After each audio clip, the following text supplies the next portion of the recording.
5월 3일 금요일입니다. 한 주간도 정말 빨리 지나갑니다. 하나님의 음성을 듣고 살아가는 큐티 가족들 다 되시기를 바라고요. 더욱 풍성한 하나님의 은혜가 5월에도 가득하시기를 축복합니다. 오늘 함께 묵상할 말씀은요, 열왕기상 12장 21절에서 33절입니다. 르호보암이 예루살렘에 이르러 유다 온 족속과 베냐민 지파를 모으니 택한 용사가 18만 명이라. 이스라엘 족속과 싸워 나라를 회복하여 솔로몬의 아들 르호보암에게 돌리려 하더니 하나님의 말씀이 하나님의 사람 스마야에게 임하여 이르시되, 솔로몬의 아들 유다 왕 르호보암과 유다와 베냐민 온 족속과 또 그 남은 백성에게 말하여 이르기를, 여호와의 말씀이 너희는 올라가지 말라. 너희 형제 이스라엘 자손과 싸우지 말고 각기 집으로 돌아가라. 이 일이 나로 말미암아 난 것이라 하셨다 하라 하신지라. 그들이 여호와의 말씀을 듣고 그 말씀을 따라 돌아갔더라. 여로보암이 에브라임 산지에 세겜을 건축하고 거기서 살며 또 거기서 나가서 분우엘을 건축하고 그의 마음에 스스로 이르기를, 나라가 이제 다윗의 집으로 돌아가리로다. 만일 이 백성이 예루살렘에 있는 여호와의 성전에 제사를 드리고자 하여 올라가면 이 백성의 마음이 유다 왕된 그들의 주 르호보암에게로 돌아가서 나를 죽이고 유다의 왕 르호보암에게로 돌아가리로다 하고, 이에 계획하고 두 금송아지를 만들고 무리에게 말하기를, 너희가 다시는 예루살렘에 올라갈 것이 없도다. 이스라엘아, 이는 너희를 애굽 땅에서 인도하여 올린 너희의 신들이라 하고, 하나는 베델에 두고 하나는 단에 둔지라. 이 일이 죄가 되었으니 이는 백성들이 단까지 가서 그 하나에게 경배함이더라.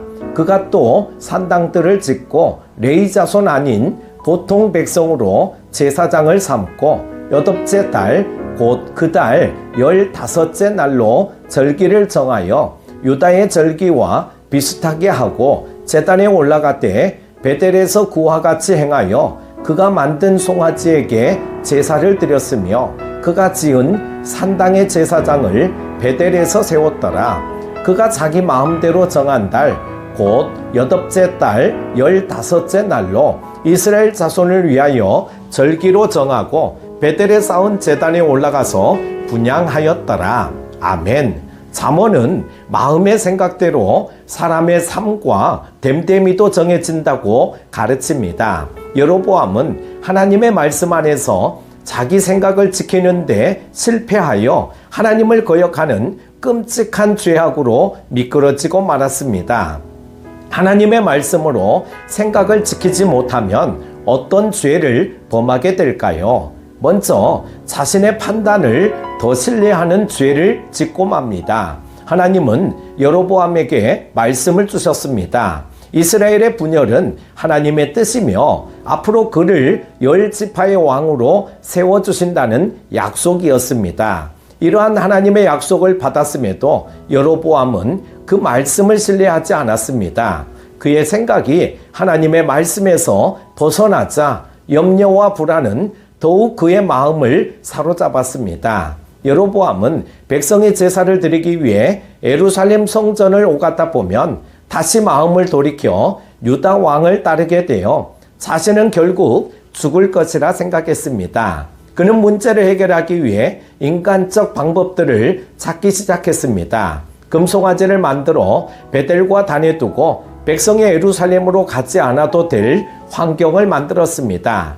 백성은 이것을 환영했고 여로보암은 백성에게 자기의 제안이 받아들여지자 안심했습니다. 하지만 하나님의 말씀보다 자신의 생각과 방법을 더 신뢰한 여로보암의 정책은 백성을 타락시켰고 오랫동안 악영향을 끼쳐 결국 하나님께 심판받는 결과를 가져왔습니다. 우리의 생각이 말씀의 지배 아래 있지 않을 때 우리의 삶은 쉽게 불순종과 반역의 길로 미끄러지게 되어 있습니다. 성경은 우리가 마음에 하나님의 말씀을 간직할 때 비로소 거룩한 행실이 가능해진다고 가르칩니다. 우리 안에 있는 불안과 염려를 잠재우는 것은 우리의 꾀가 아니라 최선의 길로 우리를 인도하는 하나님의 말씀입니다. 그러므로 하나님의 말씀만을 우리의 인생길을 비춰주는 등불로 삼아야 할 것입니다. 두 번째는 타락한 종교 생활에 만족하는 죄를 짓게 됩니다. 하나님 말씀의 지배에서 벗어난 여로보암의 생각은 신앙생활에도 영향을 미쳤습니다. 여로보암은 자신의 왕조를 보존할 목적으로 이스라엘 백성의 종교 의식을 바꾸어 버렸습니다.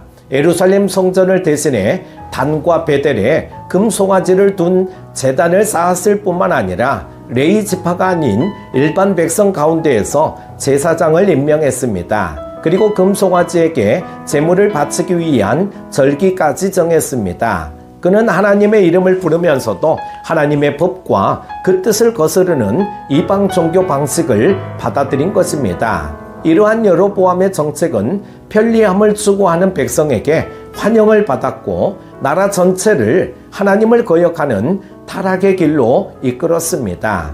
우리의 생각이 말씀의 지배 아래 있지 않을 때 우리의 신앙은 세속적인 편리에 따라 변질된 신앙으로 전락할 수 있음을 명심해야 합니다. 생각이 말씀에 지배받지 않으면 누구든지 세속적인 타락의 길로 가게 됩니다. 하나님의 말씀을 신뢰하지 않았던 여로보암은 편리한 종교 정책들을 만들어 결국 이스라엘 백성을 타락의 길로 이끌었습니다. 그러므로 하나님의 말씀에 자신의 생각을 비춰보고 그분의 뜻에 반하는 것들은 아무리 좋아 보여도 과감히 털어버리시기를 바랍니다. 오늘 하루도 승리하십시오. 기도합니다.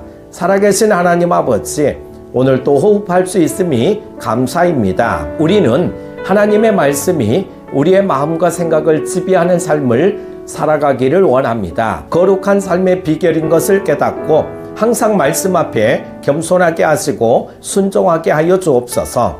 오늘도 주님의 기쁨이 되기를 원하오며 귀하신 예수님의 이름으로 기도드립니다.